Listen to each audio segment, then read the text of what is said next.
Araq içməyin, içirsinizsə həftədə 250 qram təmiz araq için.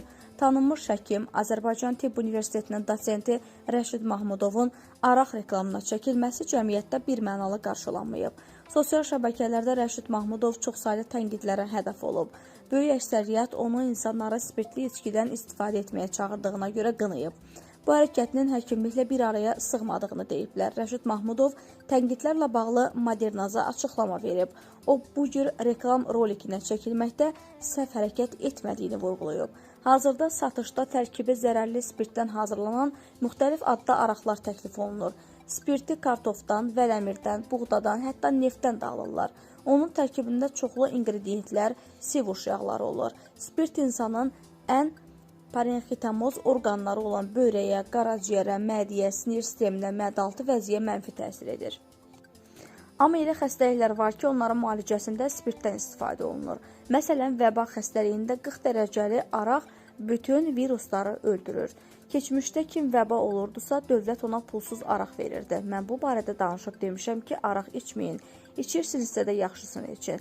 Azərbaycanın buraxdığı bir araq var. Onun spirtini İsmailiyada taxıldan alırlar.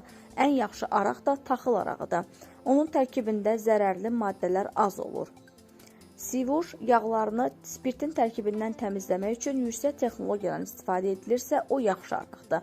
Mən bu reklam rolikində deyirəm ki, araq içməyin. İçirsinizsə də həftədə 250 qram təmiz araq için. Yararsız araq içib özünüzü xəstələndirirsiniz, ömrünüzü qısaldırsınız. İndi bəziləri mənə qaralayıb ki, Rəşid müəllim arağı reklam edir, pul alır.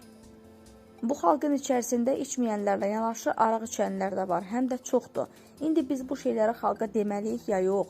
Bizim qida təhlükəsizliyi agentliyimiz var. Qidamızın təhlükəsizliyini qorumalı olan o qurumdur.